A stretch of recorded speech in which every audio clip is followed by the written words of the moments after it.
શિયાળામાં ઋતુ લોકોને તડકામાં બેસીને આરામથી મગફળી ખાવાની મજા લેતા હોય છે. મગફળી શ્વાસમાં તરત હોય તે સાથે સાથે શ્વાસમાં માટે પણ ખૂબ જ લાભકારી. મગફળી protein, fibre, vitamin, college, magnesium અને ફોસ્ફરસ જેવા અને ગરુ પોષક તત્વો હોય છે. મગફળી તળવાની જરૂર એનર્જી વધે છે.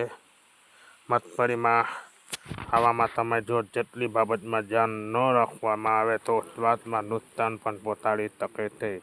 આજે જાણી લઈએ મગફળી ખાતા તમે કઈ ભૂલ કરવાની બચવું જોઈએ. જો આ બાબતમાં પાલન કરશો તો મગફળી ખાતું નુકસાન ટાળી શકે.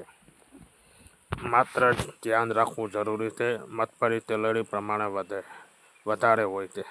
100 ગ્રામમાં મગફળી લગભગ 500 થી 13 કેલરી હોય છે. રિસર્ચ મુજબ રોજ અંદાજે 25 ગ્રામ એટલે એક મુઠ્ઠી મગફળી ખાવાનું ફાયદાકારક છે.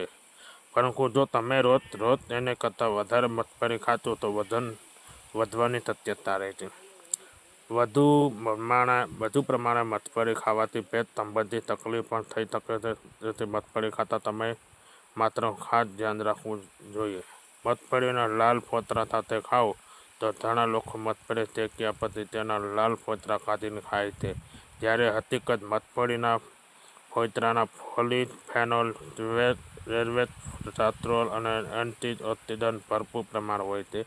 રિસર્ચ અનુસાર ફોતરા વગરની મગફળીની તુલનામાં ફોતરાવાળી મગફળી 2 થી 3 ગણા વધારે એન્ટીઓક્સિડન્ટ હોય છે. તેથી મગફળીમાં ફોતરા સાથે ખાવું વધુ લાભદાયક છે.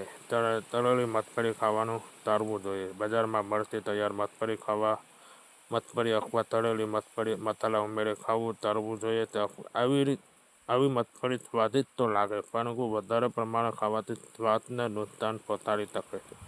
તળેલી મગફળી ઓક્સિડાઇઝ્ડ ફેટ અને વધુ સોડિયમ હોય છે. તે આરોગ્ય માટે હાનિકારક છે. સ્વાસ્થ્ય માટે ડ્રાય થ્રોટ તળેલી મીઠા વિના મગફળી ખાવું વધુ યોગ્ય છે. મસાલેદાર પીનટ ખાવાથી દૂર રહેવું. મગફળી સામાન્ય રીતે દરેક માટે ફાયદાકારક છે. પરંતુ કેટલાક લોકો મગફળી એલર્જી હોય એ લોકોએ મગફળીનું સેવન કરવાનું ટાળવું જોઈએ. ઉપરાંત ટેનિટીસ ધરાવતા દર્દીઓ પર મગફળી ન ખાવાની સલાહ આપવામાં આવે છે. 6 મહિનાની નાની ઉંમરના બાળકોને મગફળી આપવી નહીં. અને તમને ગમ્યું હોય તો લાઈક શેર કરજો. ચેનલને સબસ્ક્રાઈબ કરજો નવા હોય અને લાઈક શેર કરજો. જય જવાન જય કિસાન. ન સમજે તો વાંચી લેજો.